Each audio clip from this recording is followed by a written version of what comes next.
Tsahal se prépare à prendre le contrôle de plusieurs zones de la bande de Gaza et une nouvelle incursion terrestre, beaucoup plus importante, est en cours de préparation, alors même qu'un membre du bureau politique du Hamas a été éliminé lors d'une frappe aérienne à Khan Younes au cours du week-end. Cela fait suite à la révélation que les frappes aériennes israéliennes de la semaine dernière ont porté un coup important au Hamas en éliminant plusieurs commandants de terrain de haut rang et des membres de la direction politique. Le Hamas s'accroche désormais au pouvoir en recourant à la terreur contre sa propre population palestinienne, en exécutant tous ceux qui ne coopèrent pas avec lui et en extorquant aux commerçants de l'argent pour leur protection. De plus en plus de signes indiquent que même ces tactiques ne fonctionneront plus très longtemps, ce qui soulève la question de savoir si le Hamas va prendre un vol pour le Somaliland. Nous allons nous pencher sur l'organisation terroriste du Hamas pour tenter d'apporter des réponses à cette question. Une autre question qui se pose est de savoir s'il est utile de reprendre les combats dans la bande de Gaza. Et l'une des réponses vient de la volonté croissante du Hamas d'examiner une proposition de cessez-le-feu présentée par l'envoyé spécial américain Steve Witkoff. Le plan visant à prolonger le cessez-le-feu jusqu'à la fin du Ramadan et de la Pâque a été repris par une proposition similaire faite par les Égyptiens. Cependant, alors qu'un nouveau cessez-le-feu dans le sud d'Israël est en vue, le cessez-le-feu dans le nord est soumis à une pression croissante. Le Hezbollah a lancé plusieurs roquettes sur la Galilée au cours du week-end, provoquant une réponse israélienne, le ministre de la Défense Israël Katz déclarant que Metula est la même chose que Beyrouth. Cependant, le Hezbollah insiste sur le fait que les roquettes n'ont pas été tirées par lui et qu'il s'est engagé à respecter le cessez-le-feu. Pendant ce temps, Tsahal poursuit sa campagne de démolition des armes stratégiques laissées par le régime Assad en Syrie, afin qu'elles ne tombent pas entre les mains du nouveau régime djihadiste dirigé par Abu Mohammad al-Joulani. Enfin, des millions d'Israéliens se sont réfugiés dans leurs abris anti-atomiques au cours du week-end, car les Houthis du Yémen ont lancé plusieurs attaques de missiles balistiques. Des sirènes ont été entendues dans de nombreuses communautés de la région centrale et plus au sud, dans le Negev. Toutefois, aucun impact ni aucune victime n'ont été signalés et Tsahal a déclaré que les attaques avaient toutes été interceptées et détruites avant qu'elles ne pénètrent dans l'espace aérien israélien. Samedi soir, un autre missile balistique a été tiré sur Israël par les Houthis au Yémen, mais il s'est brisé et désintégré dans le ciel de l'Arabie saoudite. Et comme toujours, Mati Shoshani, analyste principal de TBN pour le Moyen-Orient, nous donnera un aperçu des événements dans notre voisinage, y compris la question brûlante. Une attaque contre les installations nucléaires de l'Iran se rapproche-t-elle? Le président américain Trump a récemment fixé un délai de quelques semaines pour que l'Iran parvienne à un accord nucléaire global. Mais le régime de Téhéran ne se laisse pas intimider. Au contraire, il menace de se faire gifler si on lui cherche des noises. Les gardiens de la révolution sont de plus en plus déployés et favorisent les alliances avec la Russie et la Chine, cherchant apparemment à dissuader les Américains de s'engager dans une confrontation directe. Mati nous présentera les derniers développements dans notre voisinage, le Moyen-Orient. Nous avons beaucoup à dire aujourd'hui, alors plongeons dans les détails. Je m'appelle Yair Pinto et je vous présente le rapport de Boots on the Ground sur ce qui se passe en Israël en ce jour de guerre contre le Hamas, le Hezbollah, les Houthis au Yémen, toutes les milices chiites en Irak et tous les autres groupes armés de la région qui agissent sous la direction du corps des gardiens de la révolution islamique en Iran, qui est à la tête de l'axe du mal au Proche-Orient. Avant de commencer, je tiens à remercier nos téléspectateurs pour leur soutien. Nous continuerons à vous informer de la vérité en provenance d'Israël, mais nous avons besoin de votre aide. Lorsque vous cliquez sur le bouton d'abonnement, vous nous aidez à faire circuler ces vidéos. Cela nous permet de développer la chaîne et de faire connaître la vérité à un plus grand nombre de personnes. Pour vous, c'est un excellent moyen de rester à l'écoute d'Israël en temps réel. Alors ne manquez pas un autre épisode de Boots on the Ground. Samedi, les forces de défense israéliennes ont attaqué des cibles dans la bande de Gaza. Selon des sources palestiniennes, l'une des cibles était la mosquée Imad Akel, qui par le passé a été liée à des activités terroristes et a également été attaquée par Tsahal au cours de l'opération Sabre de Fer et lors d'opérations antérieures. Une incursion terrestre limitée a déjà permis de reprendre le corridor de Netzarim ainsi que des positions sur la route de Salah al-Adin. Dans le même ordre d'idées, Salah El-Bardawil, membre du bureau politique du Hamas, a été éliminé dans la nuit de samedi à dimanche lors d'une frappe de Tsahal dans la région de Mawassi, près de Khan Younes. Le Hamas a confirmé sa mort dans un communiqué officiel. Sur les 17 membres du bureau politique du Hamas, il est le 9e à avoir été éliminé dans des frappes de Tsahal depuis le début de la guerre.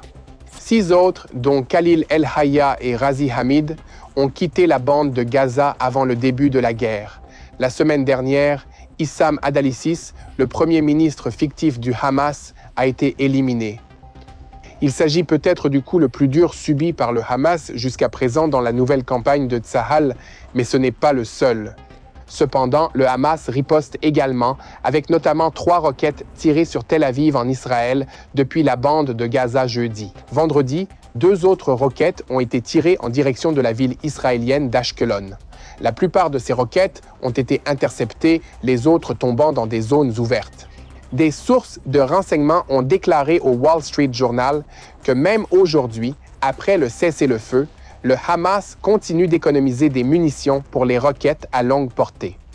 En outre, l'organisation a recruté des milliers de nouveaux terroristes et, selon des sources de renseignement arabes, distribue des tracts expliquant comment utiliser des armes et mener une guérilla contre Israël. L'un d'entre eux explique comment attaquer les chars Merkava, les chars israéliens, et où se trouvent leurs points faibles. Au nouveau commandant, le Hamas a expliqué où positionner les terroristes en cas d'opération terrestre de Tsahal. Rappelons que mercredi soir dernier, Israël a porté un coup surprenant au Hamas dans la bande de Gaza, mettant fin au cessez-le-feu. Cela s'est produit après 2 semaines et demie de négociations sans progrès et l'échelon politique insiste sur le fait que seule la pression militaire conduira à la libération d'autres otages. Parallèlement, Israël s'est fixé un autre objectif de guerre qui semble pour l'instant loin d'être atteint: la destruction des armes et des organes de direction du Hamas à Gaza. Au cours de la journée écoulée, des sources au sein de l'organisation et des sources proches ont été citées dans plusieurs médias du monde entier. La couverture internationale s'est concentrée sur la reconstruction du Hamas et sur la question de savoir si Israël peut mettre fin à son rôle dans la bande de Gaza.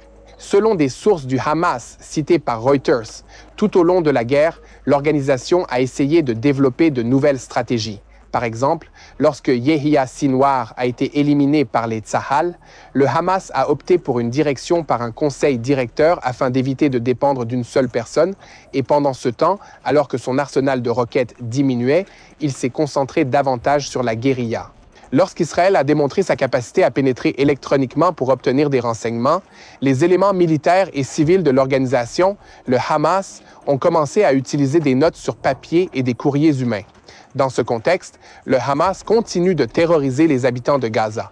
Sur des images diffusées samedi sur les réseaux sociaux palestiniens, on voit des hommes armés et masqués, identifiés au Hamas, faire irruption dans une épicerie.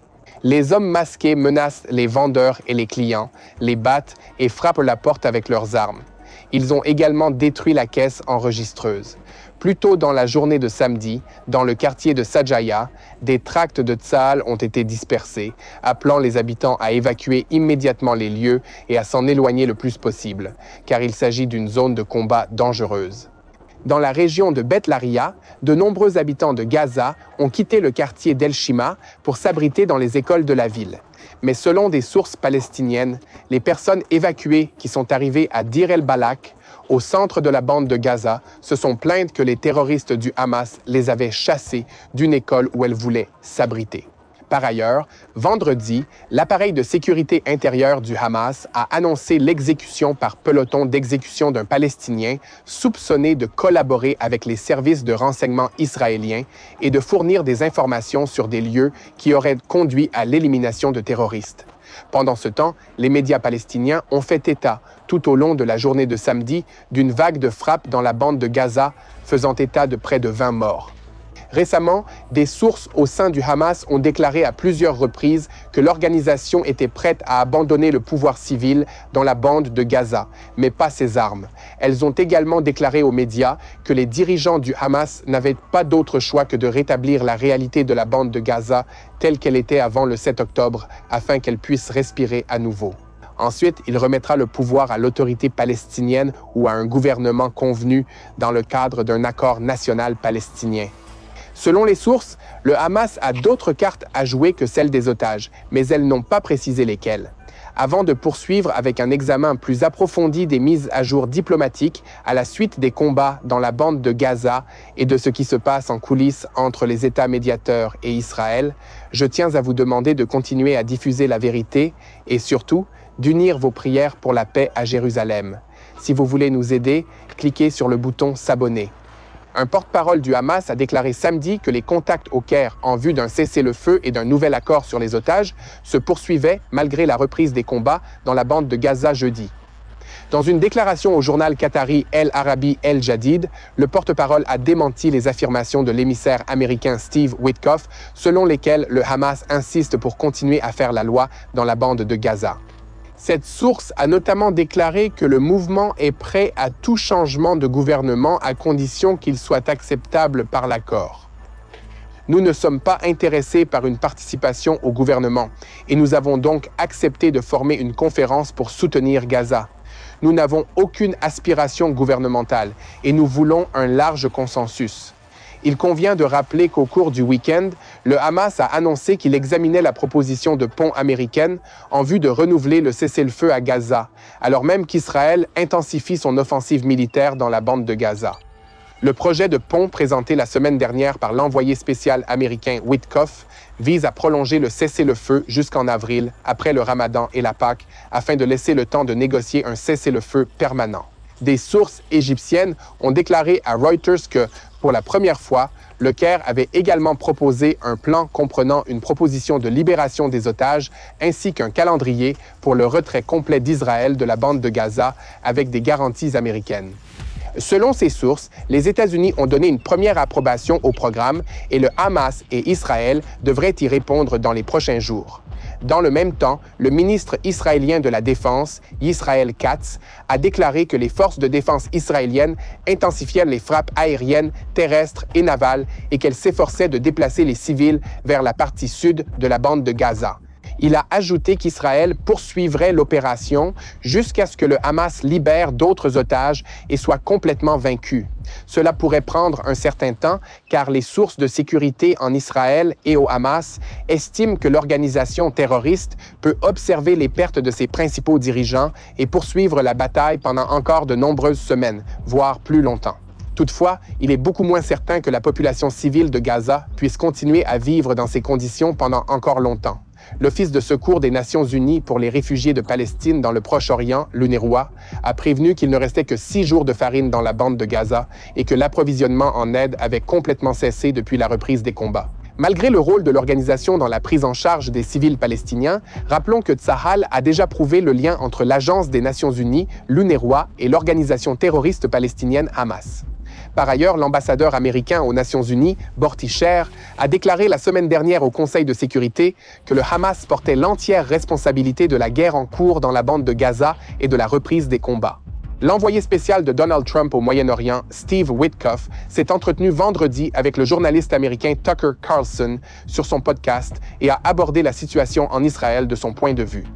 Au cours de l'entretien, il a déclaré que le Hamas ne pouvait pas rester un organe directeur et une organisation terroriste. Il peut peut-être participer au début de la période de transition, mais pas en tant qu'organisation terroriste.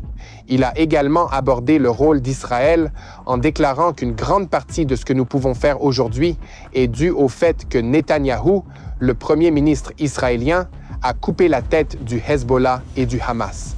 Le Hamas est loin d'être ce qu'il était auparavant, et cela se répercute également sur l'Iran. L'Iran est désormais beaucoup moins enclin à activer ses mandataires. Les gens disent que Netanyahou est plus intéressé par les combats que par la libération des otages. Je peux comprendre cela, mais je ne suis pas d'accord. Il a même indiqué qu'il partageait, à certains égards, l'avis du Premier ministre selon lequel le moyen de récupérer les otages est de faire pression sur l'organisation terroriste du Hamas. Il y a 1 semaine et demie, nous avons présenté une proposition au Hamas, qu'il a rejetée le lendemain. Nous avons trouvé scandaleux qu'il l'ait rejetée. 3 jours plus tard, les Israéliens ont frappé à Gaza. Et devinez quoi? Le Hamas parle à nouveau. Ici, à TBN francophone, nous continuerons à rendre compte de la vérité sur ce qui se passe ici en Israël. Et comme toujours, nous vous demandons de nous aider en partageant nos vidéos sur YouTube, en nous suivant sur les réseaux sociaux et n'oubliez pas de cliquer sur ce bouton d'abonnement pour nous aider à toucher plus de monde. Revenons maintenant à l'actualité et concentrons-nous sur l'arène du Nord. Un événement dramatique s'est produit ce week-end. Des lanceurs de roquettes ont franchi la frontière libanaise en direction de l'État d'Israël pour la première fois depuis l'expiration du cessez-le-feu et sa prolongation ultérieure. Israël, qui avait déjà retiré la plupart de ses forces du Sud-Liban tout en restant présent en certains points, est maintenant confronté au mécontentement du Hezbollah et des dirigeants libanais. Le Hezbollah a nié toute implication dans les tirs, tandis que le Liban affirme qu'il enquête sur l'incident et souligne son attachement au cessez-le-feu. Le président libanais Joseph Aoun a condamné les tirs, estimant qu'ils portaient atteinte à la patrie et a affirmé qu'il avait demandé à l'armée de prendre des mesures pour maintenir la stabilité, afin de prouver que les nouveaux dirigeants contrôlaient la situation. Tout cela étant dit, du côté israélien, les 3 roquettes ont été interceptées avec succès et 3 autres sont tombées sur le territoire libanais, sans faire de dégâts ni de victimes. Mais quelques minutes plus tard, Tsahal a commencé à frapper des cibles du Hezbollah dans le sud du Liban et les médias arabes ont fait état de dégâts et de victimes dans plusieurs régions à la suite des frappes israéliennes. Le premier ministre Benjamin Netanyahou et le ministre de la Défense Israël Katz ont annoncé que le gouvernement libanais était responsable de tout ce qui se passait sur son territoire. Israël ne permettra aucune atteinte à ses citoyens et à sa souveraineté et agira de toutes les manières possibles pour assurer la sécurité des citoyens israéliens et des communautés du Nord. Samedi également, Tsahal a attaqué 2 bases militaires situées dans le centre de la Syrie, publiant une brève déclaration selon laquelle elles ont frappé des capacités militaires stratégiques qui se trouvaient encore dans les bases militaires appelées Palmyre et T4. Le communiqué ajoute que Tsahal continuera à agir pour éradiquer toute menace contre les citoyens de l'État d'Israël. Le lendemain, le ministère syrien des Affaires étrangères a condamné les attaques israéliennes sur son territoire et a appelé la communauté internationale et les Nations unies à intervenir pour y mettre fin. Ici, à TBN francophone, nous continuerons à rendre compte de tous les développements concernant l'arène Nord. Nous nous tournons maintenant vers Mati Shoshani, analyste principal de TBN pour le Moyen-Orient, qui nous expliquera les derniers mouvements de pouvoir dans notre voisinage, le Moyen-Orient. Mais d'abord, je voudrais vous inviter à chercher une fois de plus le bouton d'abonnement et à cliquer dessus, si ce n'est déjà fait, pour ne jamais manquer un autre épisode de Boots on the Ground. C'est à vous, Mati. Est-il possible qu'une guerre avec l'Iran ou une attaque des États-Unis et d'Israël contre l'Iran soit enfin imminente? Eh bien, voici à quoi cela pourrait ressembler en ce moment. Nous nous trouvons à un moment unique où il semble que tout soit en train de se mettre en place pour une chose dont nous parlons depuis très longtemps, une attaque contre l'Iran. Permettez-moi de vous présenter la toile de fond de tout ce dont nous parlons aujourd'hui. Depuis des mois, les États-Unis et Israël exercent une forte pression sur les Iraniens pour qu'ils réduisent leur programme nucléaire et leur guerre par procuration. C'est exactement ce qui s'est passé au cours de l'année écoulée, cela fait 4 mois maintenant, au Moyen-Orient, repousser l'influence iranienne, l'implication iranienne et l'agression iranienne dans cette région à maintes reprises pour les empêcher de poursuivre leur cercle de feu et leur doctrine. Et l'élément majeur, la pièce maîtresse qui a été sur la table pour les Iraniens, a été et continuera d'être leur désir nucléaire, en particulier leur désir d'avoir des capacités nucléaires au sens militaire du terme. Nous nous trouvons aujourd'hui dans une situation très intéressante. Depuis que le président Trump est entré en fonction, il a tenu des propos très intéressants. Il applique une campagne de pression maximale sur le plan diplomatique et financier à l'encontre des Iraniens. Et en même temps, pour la première fois depuis très longtemps, il dit « Écoutez, il y a une autre option ici, qui est l'option militaire. Nous sommes prêts à faire quelque chose que les gens n'étaient pas prêts à faire auparavant, à savoir entreprendre une action militaire complète contre les Iraniens directement. » Israël fait partie de ce jeu. Nous nous préparons, nous nous entraînons avec les Américains, nous nous entraînons exactement au type de mission qui fera tomber le programme nucléaire iranien. Aujourd'hui, la situation s'est encore aggravée. Les Iraniens affirment qu'ils se trouvent à un niveau de préparation maximale. Plusieurs gouvernements, dont le gouvernement français, ont demandé à leurs citoyens de commencer à se retirer d'Iran car une attaque imminente est possible. Est-il possible que nous allions dans cette direction? Je n'en suis pas tout à fait sûr, mais examinons les éléments mobiles qui nous ont amenés à ce moment. Ce qui change aujourd'hui dans toute cette situation, c'est le fait que le président américain Donald Trump a fixé une date limite pour les négociations avec l'Iran. Il a déclaré à plusieurs reprises au cours des dernières semaines que son objectif serait de parvenir à un accord avec les Iraniens afin qu'ils démantèlent leur programme nucléaire. Bien entendu, les États-Unis et les autres pays concernés lèveront alors une partie au moins des sanctions qu'ils ont imposées aux Iraniens. Mais cette fois-ci, il dit qu'il y a une date limite. Il se peut que ce soit dans quelques semaines ou dans quelques mois. La date qui leur a été communiquée n'est pas tout à fait claire, mais il y a une date butoir. Il ne s'agit pas d'aller et venir éternellement en parlant de cela et de les laisser progresser vers la capacité nucléaire. Pour une fois, il s'agit d'une ligne beaucoup plus dure qui consiste à dire « Nous ne vous laisserons pas progresser et si vous continuez à avancer avec votre plan nucléaire, nous attaquerons ». Une attaque est-elle possible? Absolument. L'armée de l'air américaine et l'armée de l'air israélienne se sont entraînées à maintes reprises à faire exactement cela, à voler depuis Israël et d'autres régions et aéroports du Moyen-Orient jusqu'en Iran, à se ravitailler en cours de route, à larguer une énorme quantité de munitions et de bombes de destruction de bunkers spécifiquement en Iran, puis à retourner en lieu sûr. C'est donc quelque chose qui a été pratiqué, qui a été préparé, qui est sur la table à tous les niveaux possibles. Mais la situation est encore plus intéressante. Les États-Unis ont exercé une pression incroyable sur les Iraniens sur le plan financier. Il n'y a plus de jeu comme dans le passé, où ils étaient autorisés à aller et venir et à négocier pendant des mois, parfois des années, sans moment décisif clair. Aujourd'hui, la décision et la pression sont qu'il faut agir rapidement pour parvenir à un accord. Et c'est quelque chose dont la région a besoin parce que les États-Unis sont également impliqués avec les Saoudiens et Israël est également impliqué avec les Houthis qui lancent des missiles sur nous quotidiennement. Tous ces acteurs sont des mandataires des Iraniens. Permettez-moi de vous rappeler que nous avons mené une guerre entre le Hamas et le Hezbollah avec les Syriens qui ont été largement impliqués par les Iraniens, avec les Houthis qui continuent quotidiennement. Et tout cela se combine à un point où il y a un désir, un besoin et une pression pour mettre fin à la situation avec les Iraniens par un accord ou par une action militaire. Permettez-moi de vous poser une question. Nous avons parlé de l'option d'une action militaire et, par le passé, il semblait qu'il s'agissait d'une vague menace. Israël n'était pas prêt, les États-Unis n'étaient pas prêts. Mais maintenant, sous le président Trump, il semble que pour la première fois depuis très longtemps, il y ait vraiment une option d'attaque militaire contre les Iraniens. De plus, le président Trump a proféré des menaces très claires contre le gouvernement iranien en ce qui concerne l'implication des Houthis dans la mer Rouge.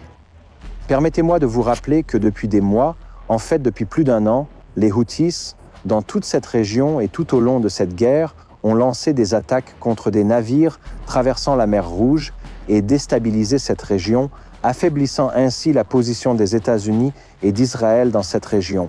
Dans le même temps, ils ont lancé des missiles balistiques contre Israël et des attaques de drones contre les Saoudiens et d'autres personnes dans la région.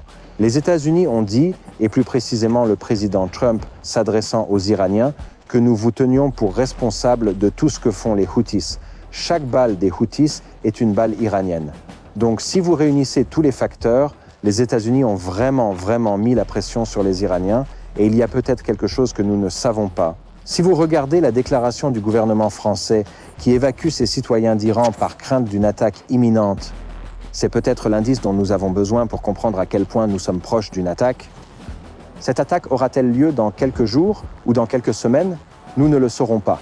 Mais j'espère que la pression fonctionnera, que les Iraniens reculeront et qu'ils parviendront à un accord qui sera bon pour Israël, bon pour le peuple iranien et bon pour la stabilité de la région. À vous, Yair Pinto. Merci, Mati Shoshani. Vous avez vraiment clarifié la situation et il est très intriguant de savoir ce que l'avenir proche va nous réserver. Alors, pour rester à l'écoute de la vérité, partagez et suivez-nous et continuons vers le secteur le plus éloigné d'Israël, les Houthis au Yémen. Les tirs de missiles balistiques en direction d'Israël se multiplient, y compris dimanche matin, quelques heures avant que nous ne filmions ce reportage pour vous.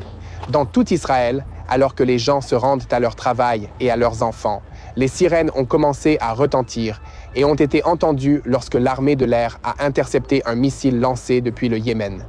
Un porte-parole de Tsahal a déclaré que le missile avait été intercepté avant qu'il ne pénètre dans le pays et que les alertes avaient été activées conformément à la politique en vigueur. Le Magen David Adom a déclaré qu'il n'y avait pas d'informations sur des frappes ou des victimes. La dernière fois qu'un missile a été lancé sur Israël depuis le Yémen, c'était vendredi soir. Après le tir de vendredi, les Houthis ont déclaré qu'ils essayèrent de fermer l'aéroport Ben Gourion. Le porte-parole militaire de la milice, Yahya Sarraj, s'est adressé directement aux compagnies aériennes internationales en déclarant que l'aéroport Ben Gourion en Israël était devenu dangereux pour le trafic aérien. En outre, il a affirmé avoir attaqué le porte-avions américain USS Harry Truman dans le sillage des frappes américaines au Yémen. Mais le Pentagone a toujours affirmé que les tentatives des Houthis d'attaquer leurs navires ont été totalement inefficaces. En fait, au cours des dernières 24 heures, les forces américaines ont frappé les Houthis à plusieurs reprises. Selon la chaîne de médias Al-Qadat, environ 5 frappes américaines ont visé des dépôts d'armes des Houthis dans le district de Mejzar du gouvernement de Marib au Yémen. Auparavant, des informations avaient fait état de frappes américaines sur des bases de la marine Houthi à Houdaïda, au cours desquelles, selon ces informations, le commandant de la marine Houthi Mansour al-Sadi, Abu Saj et plusieurs autres personnes ont été blessés. Dans le même ordre d'idées, des sources ont indiqué au portail d'information saoudien que le commandant de la force Quds iranienne, Ismail Qani, avait mis en garde les dirigeants des milices pro-iraniennes contre les frappes américaines contre le siège de l'organisation terroriste yéménite à Bagdad en Irak. Selon les sources, il a insisté sur le fait qu'aucune activité militaire ne devait être menée à ce stade sensible. Suite à l'avertissement de Qani, les Houthis auraient évacué le quartier général stratégique qu'ils occupaient dans un quartier prestigieux du centre de Bagdad. Il a également été noté que l'organisation yéménite pourrait fermer 2 autres quartiers généraux en réponse à la pression exercée par la coalition en Irak. Ici, à TBN francophone, nous continuerons à rendre compte de chaque développement concernant les Houthis au Yémen. Et comme toujours, nous vous demandons de continuer à répandre la vérité et de nous suivre. Et surtout, n'oubliez pas de prier pour la paix d'Israël. Priez pour le retour rapide de nos otages détenus dans les tunnels du Hamas à Gaza. Continuez à prier pour qu'ils retournent sains et saufs auprès de leurs proches ici en Israël. Priez pour tous les civils qui sont touchés par ce conflit à cause de ces organisations terroristes, que ce soit en Israël, au Yémen, dans la bande de Gaza, au Liban, en Syrie ou en Judée et Samarie. Et surtout, unissez-vous dans la prière pour la paix de Jérusalem, cette ville qui se trouve juste derrière moi, car il s'agit d'une guerre spirituelle et nous la gagnerons ensemble.